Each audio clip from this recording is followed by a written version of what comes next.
Hello, everyone, and welcome back to another installment of Off the Record. I'm Shawnee, I'm Kenise. I'm Amanda.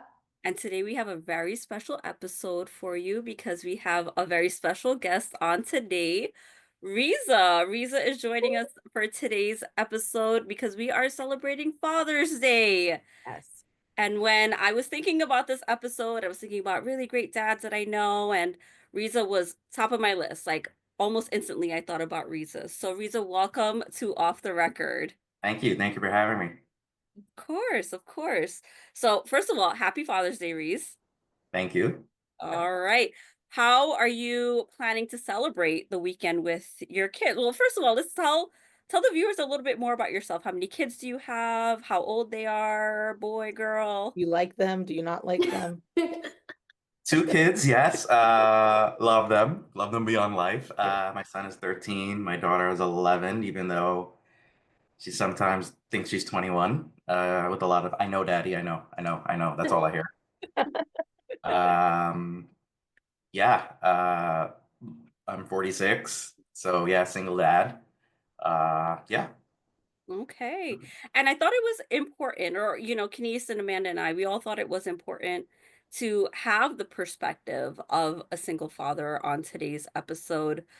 Um, because I think, not only ourselves were curious, but I'm sure a lot of our viewers and listeners are curious as well to hear your perspective. Because typically it's usually the single mom. We hear a lot about the single mom's Right. perspective and what they go through and the absentee fathers. And I've heard that story. And while it's very prevalent, right, in society, I think it's very interesting to hear the flip side on what it's like being a single dad. So curious, so are your children, are they with you most of the time, or like how's that set up? What does that look like? Yeah, now my kids are with me almost every school night, and I alternate the weekends with their mom. Before, when they were younger, actually prior to COVID, it was a little bit different because with work schedule, it was pretty tough to what do you call it? To get time off. Like there wasn't no such thing as work from home prior True. to prior to Hmm. Right. COVID. I feel like during that time things became more cloud-based and then everyone realized, hey, we can we can still achieve what we can at home as we can in the office. But I mean that really works more if you still know your employees, like because you still have that rapport. But yeah, kids are with me most of the time and they love it. I mean, so I think. Uh, I haven't Okay. heard any, any issues from them yet. Okay. Okay, that's great. So tell us what a typical day looks like for you right now. Typical regular school year. Walk us through your day. Yeah, so a typical day would be, well, weekday would be pretty much making sure the kids are up, getting ready for school. Fortunate to have my parents help, so they're helping me. Well, my dad's helping me with the drops to school. I have kids going in two different schools. I have my daughter's finishing elementary school any day. She's graduating this month, and my son still has one more year. But after they're ready for school, I'm up, getting ready out the house by 8, in by 9, busy in the office, out by 6, and that's it. I'm back home, making sure the kids have everything they need. By that time, they've probably already had dinner. They've done. I'm checking their homework, makes trying to see on top of that what's coming up, what's like if any projects are due. Because if I ask them, most of the time I'm gonna hear, "No, we're good, nothing. I don't have anything." I was like, "Let me see." And when I look, it's like, well, what about this? This is coming up. Oh yeah, that. Yeah, yeah, don't worry. That's due later. But I already know what happens when it's the night before. Yeah, it's mostly with my son. Like he'll go midnight, 1 a.m., 2 a.m. I mean, he's very particular about his schoolwork. My daughter will probably be like, well, tomorrow's another day. She'll get her sleep, She doesn't mess with that. My son, he's sometimes he's pretty particular. He's trying to keep up his average. So he's trying to graduate top of his class. So it sounds like not only are you balancing, single fatherhood with two kids, you're trying to balance single fatherhood with two kids with polar different opposite personalities. Yeah. And you have a boy and a girl, so that looks how do you what do you find your parenting style or approach to be with managing them both? So at first, like I was a little bit more stricter, a little bit more stern with them, especially with the school. I think it was maybe a little bit too much of a drill sergeant. But I think that was more me because I just know how tough it is out there if you don't have education. If you don't have, like, if you're not going to go to school, then, well, you got to learn some type of trade at least, right? But I already know, like, I see when we're hiring just for some analyst jobs, and you're compete. It's just a bunch of Ivy League school kids competing, and they all have 3.8, 3.9, and all these fantastic extracurriculars. And I feel like when I was growing up, it was a little bit different. If you just had to do okay, you just had to do, here's an 80, I'm good, and I got a college degree, you're fine, And you worked at uh, McDonald's. right? My first job was Burger King, so we could. Didn't last 2 weeks, but I was giving away too much free food. Oh boy, all right. But yeah, I feel like for them, there's like no room for Mhm. error, And but now I took a step back because I think sometimes I was pushing them, and then sometimes I'd see maybe some tears with the homework, but I was like, I gotta stop this because what's who they are is who they are, right? Mhm. With my son, I don't have to push as much. He wants it. He's eager. With my daughter, she gets it quicker than he does, but that's the problem because she feels like she doesn't have to put as much effort. Mhm. Mm, So, I think when they started living with me more, I was able to develop what do you call it, like a routine, a habit. I think that Mhm. was tough when we were splitting the time with their mom and myself. She has Mhm. her style. I can text her like, you should really be doing this with them, work, blah, blah, blah, blah, blah. But at the end of the day, she's going to do what she wants to do. But when they're here, I feel like the one thing I care about the most, I want to say the most, not that I don't care about their health or anything, it's their education because I know how important it is. And I feel like I stress it more than their mom does. I mean, yeah, she wants them to do well, but she's the type like, well, you did your best. And I'm like, no, no, no, you got more in you. Right. Go ahead.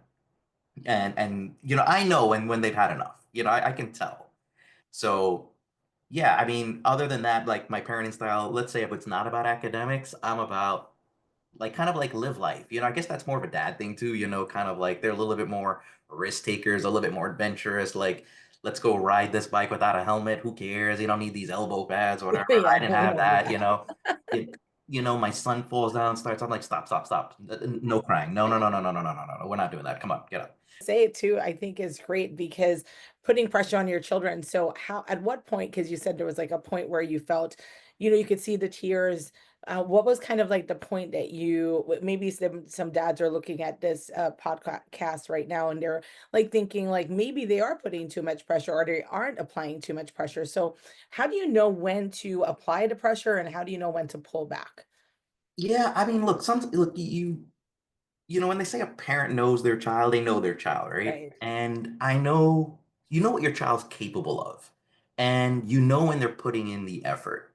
And I guess one thing I realized I stopped doing was these late night extra work or extra like doing homework because I think their brain just shut down. And Mhm. sometimes I forget they are children. And like mentally, right? They're not like an adult. We can still keep working, and I forget that sometimes. And maybe one time when my daughter, when she had the tears, she goes, I'm trying my best. I was like, oh my God. Oh. I was like, I gave her a hug and I was like, okay, you can go. And I was like, I hope she doesn't use these tears, keep using these tears down the road, like to get out of stuff. But with my son, it was more, I was showing him, like a step up. So like whatever math he was doing one year, I'm like, all right, we're doing 2 years in advance. We're doing maybe algebra. This is what it is. This is what X is. And he couldn't understand X and Y for anything. But I was just trying to test him. It was more like to test. And then I guess I got carried away because Oh, I think I'm explaining it easy. Mhm. And I guess I'm speaking another language. Then I realized, you know what? I just can't teach.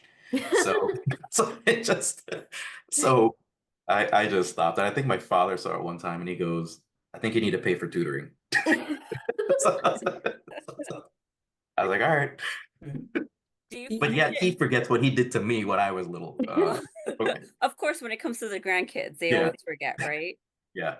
So do you find it different parenting a boy and a girl? Not that we should be differentiating, right, between genders, but do you find yourself parent, especially with your daughter, a dad and a daughter's bond is something very different.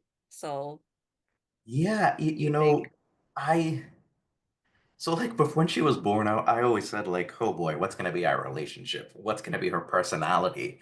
You know, how is she gonna be like when boys are trying to talk to her? All this stuff, you know?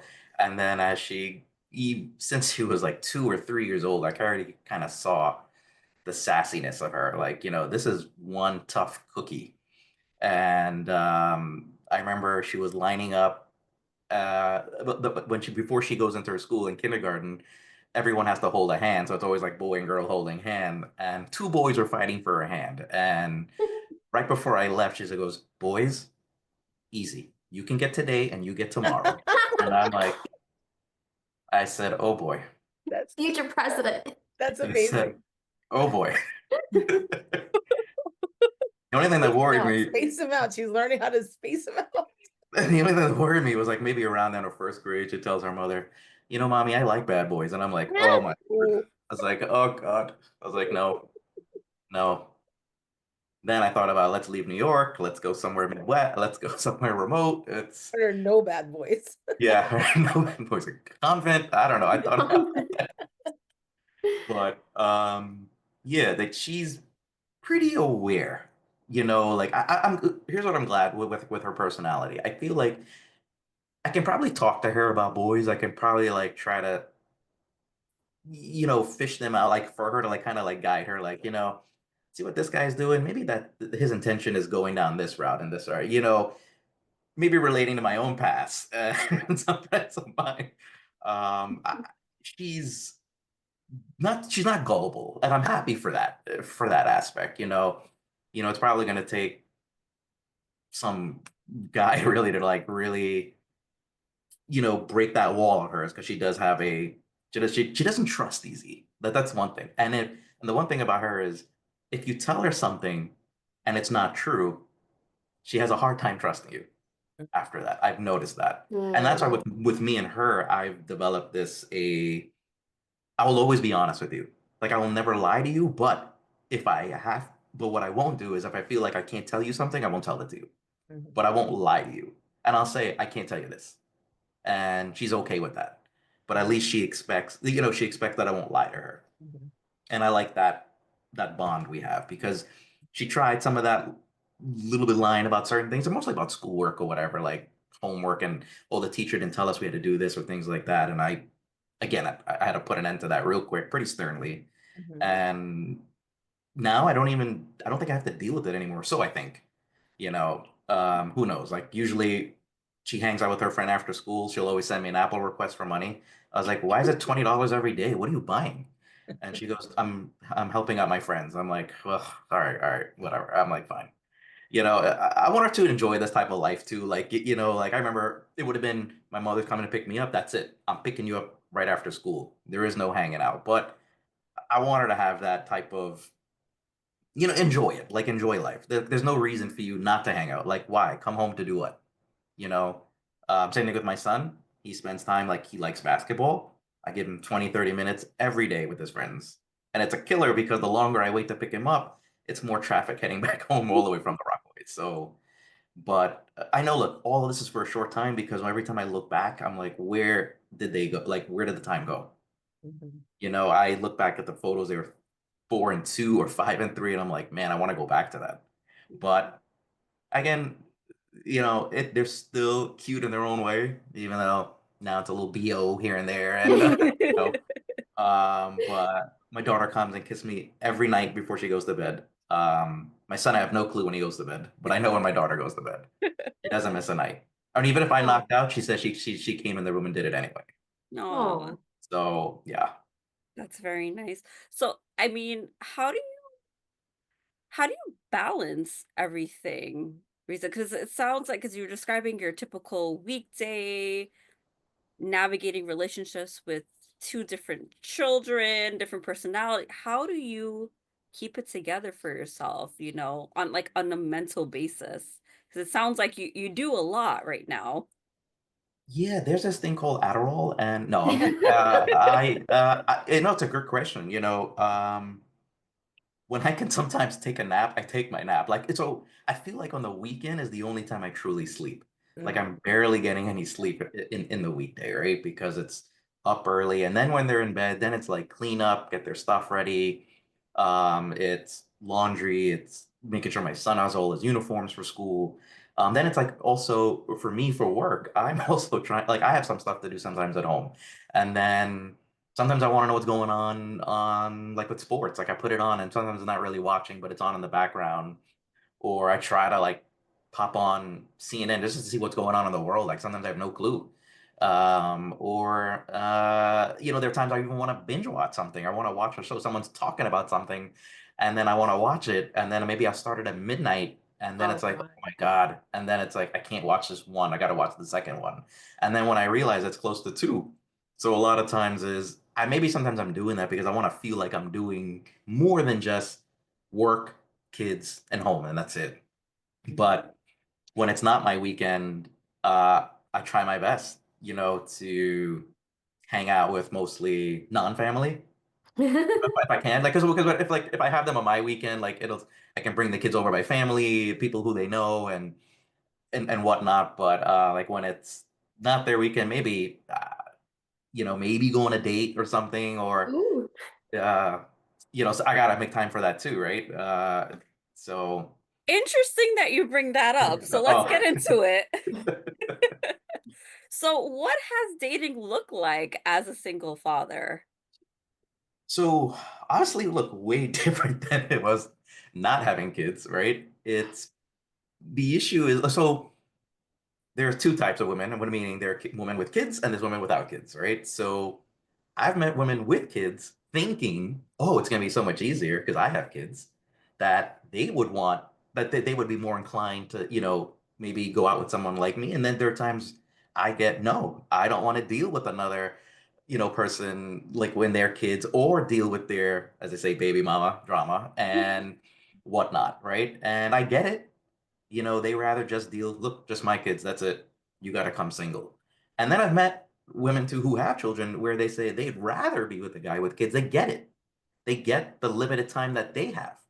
So they understand when they have to like cancel which last minute or something pops up with kids that a father would understand, maybe not so much more a single person would understand. So, and then if you look at the someone who doesn't have kids, I would say it's more than likely it's tougher for me to meet someone who doesn't have kids.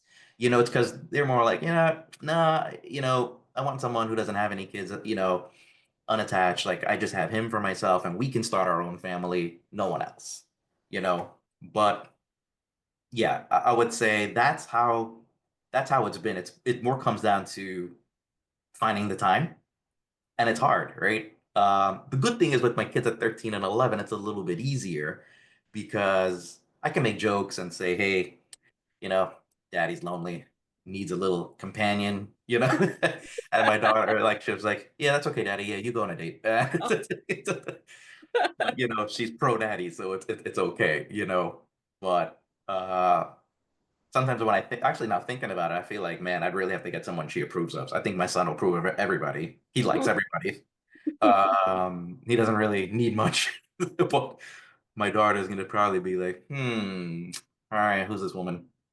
What is she? How does she commingle with all of us? Kind of mentality. But I mean, again, I'm also keeping that in the back of my mind. Whoever I meet, who am I bringing around? Dating, yeah, look, I meet a lot of nice people, and then it's like, huh, all right, and then you get to this point where, all right, that the dust settles and it's like, okay, what are we doing now? And then I don't know, like it's this weird, sometimes it's just people just go their separate ways. And I feel like when you're getting older too, you're set in your ways. a lot more than you are when you're younger. I feel like when I was in my 20s, I was more malleable. You know, I could have been whoever. But when you're in your 40s, it's you know who you are. You know what you want. And and I think maybe my last relationship taught me that. Maybe sometimes a few dates here and there taught me, you know, this is who I am. I know what I'm looking for. I know what I want. I know what would work for me. And yeah, I mean, dating can't be easy. I feel like, but here's the thing. I feel like I know some other single dads and they make it look so easy. I'm like, what? How are you already in a long-term relationship? You know, and I'm like, what am I doing wrong? No, but it seems like from what I'm hearing, it seems like said you know who you are, you know Yeah, kind of what you're looking for, I think, and you're holding yourself to that standards. You're not settling, is what right. I'm hearing. Correct. And I don't and the thing is I feel okay being alone, right? If once I'm happy. I mean, I don't want to be. It would be nice to have a companion because it's great, you know, go out on dates, do things together with someone who wouldn't want that. But I don't want to settle. I'm not saying I need anybody perfect, but I know what I need core wise to make it work from, you know, from my end. So for all the single moms out I there was just gonna say that. Not even single moms. I'm like for or all the single single ladies ladies out there. that are interested in hearing a little bit more about what Riza is looking for in a woman, what what are you looking for? I think that's the question that we're gonna get emailed to us a lot. What Sure. is Riza I think the looking emails are for? coming in now. I think that's the emailed. Man, that's the pretty good. Let's see, you know, millionaire, real estate, you know, I mean, I guess what you know, look, obviously someone who's stable um financially. And when I say stable financially, I don't you don't have to have hundreds of thousands in the bank. Just don't be in massive debt. You know, you have a career. I guess, you know, given my age, I mean, at this point you have to have a career.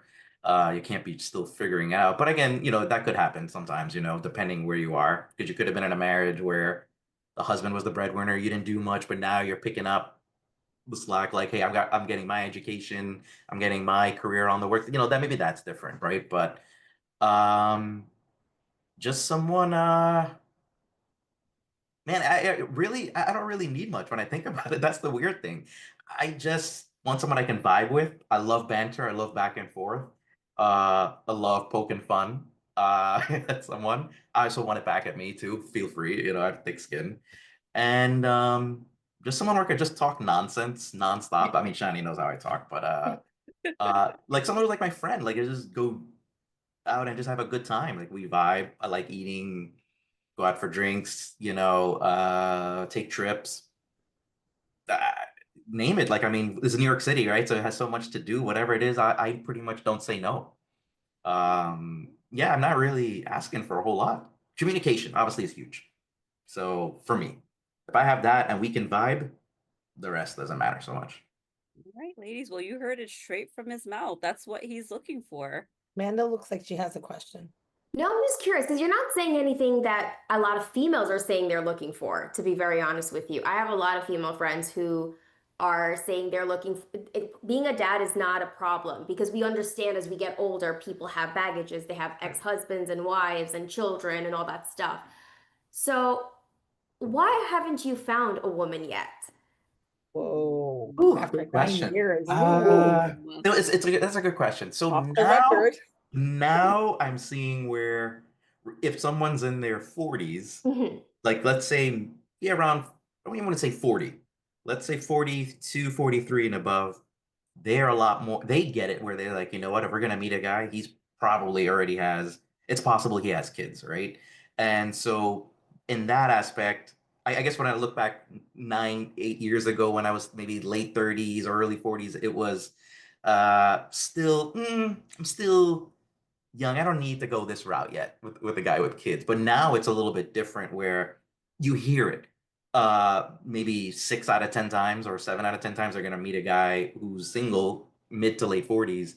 He has a family, some sort, meaning he has kids, right? Not a wife, Mhm. but I mean, he has, Hopefully not. hopefully not, right? I mean, even though it does happen, but I mean, but you know, more than likely he might have kids. Rita, Exactly. that's so interesting. You said 4 to 5 months. I know you're probably just joking. I'm ready to buy a ring, but is that like where you're at right now? Where if you met someone that like checked off most of your boxes, being the age that you are, you said you're 46.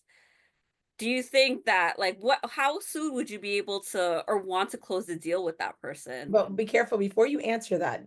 The women are listening, and we do have more women than men following this podcast. Yeah. So be very Good. careful Well, it's what a you're going to say great because So we're if going to question. they're dig dealing into with it. you longer than that time frame you're about to give us, then they just will know that they're not the one.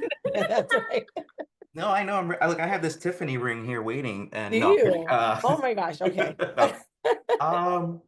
I would say, look, if I had a solid year with someone and it was far more positives than there are with the flaws. I mean, look, you know what you can live with. Everybody knows what they can live with, and what they can like. Oh, that's I can deal with that.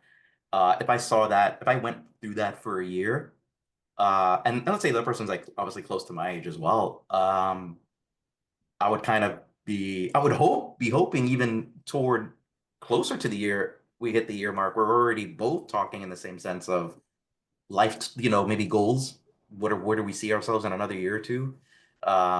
Is this just we're passing the time because we're just looking for a life partner? So that's interesting because you said if So the lady was around your age Yeah. group, you know, but yeah, so if look, if someone I really like wanted a kid, obviously look, if I thought she was also capable of, because I know what it takes to raise a child. If I thought, look, yeah, she's in a place in her life, she can do it. I would consider, because I still feel young enough. I still feel like I can do it. Um, but I feel like, look, if I pass 50, I'll be like, I don't know. So it kind Mm, of, for me, it kind of have to happen maybe within the next few years. And probably that'd be my cutoff. that's fair. Yeah. Because Okay. I'd also want to make sure I'm physically able as well to spend time with kids, but I already know what the mental aspect is of it. I have my nephew who, for just like early on in his life, we were helping out my sister, and it felt like the good old days. Like again, Oh. with him. Like it didn't, when he, when before I had kids, when I hear babies crying, I'm like, oh my God, I can't take this. Being on a flight, especially on a flight. And then now when I'm on a plane, I'm like concerned for that poor parent, like, oh my God, I feel so bad because you feel bad. Your child's probably annoying the whole plane. you know? But there's the unwritten rule, right? You sit in the back of the plane with your kid. The non-parents sit in the front. I think that's what it is. But So yeah, you're open to it still at this yeah, point in your life, but maybe not for the next maybe like 5 years after that you'll cut off. yeah, I think so. I think that would be it. Like, I mean, I say 50, but that's like a guideline, but it wouldn't be much further than that. I mean, I could tell you much past 50, but that's not happening. You're probably not. but it If I sounds have a like 20, yeah, if I have a 20-year-old, I'll be 75. He might be running all over me. Like, but it sounds like that decision that you just came to like it's more dependent on the other person in your life. So like yeah. it's not like it's something that you are actively like I want to have another child. It really just depends on.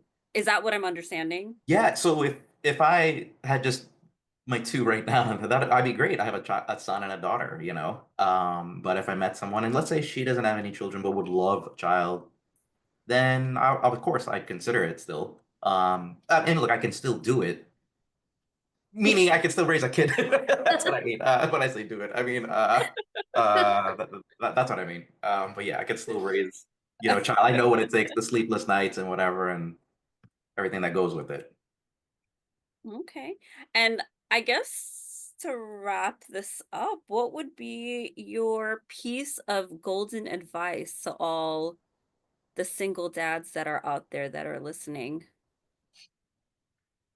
Number one advice I tell any guy I know who's looking to get divorced, but I try to like give them advice like what they should be looking for, because things like support and alimony, all that's already calculated, right? It's a it's already a formula, but it comes down to parenting time, right? And I tell them max out as much as you can get. Because if I could go back to me like way back 2015, 16 when I was getting divorced. I if I had the foresight, I would just say, man, should have took as much time as I could, because it's harder to change down the road when kids have a routine. It's just a typical court thing. Like, well, these are the kids' routine. Why do you want to change it? What's going on? They're doing good. They're striving. Um, yeah, I just got lucky. COVID came and everything changed and the pattern changed. So that's how we created this new precedent. But I would tell every dad, try to spend as much time as you can with the kids. Yeah, you gotta have you time. Don't make it all about the kids, because they need to see you in so many different lights. Um, and spend the time, right? Because the one thing I hear about parents that have, I guess, a strained relationship with their, let's say, children who are, let's say, in their 20s, whatever, the one of the most common thing I hear all the time from that parent is, you weren't there. You weren't there. So that's the one thing I don't want my two to say is, you weren't there. And that's pretty much what I live by, just to make sure they can't tell me I wasn't there and I didn't put any effort. That's Oh, the that's great. All right, Riza. So I do want to thank you for joining us on today's Off the Record episode. Wishing you again, Riza, and all the fathers out there, happy Father's Day. Enjoy your day. And we'll be back next time with another installment of OTR. Bye, Bye, Thank you. everyone. everyone. Thank you. Take care, everyone.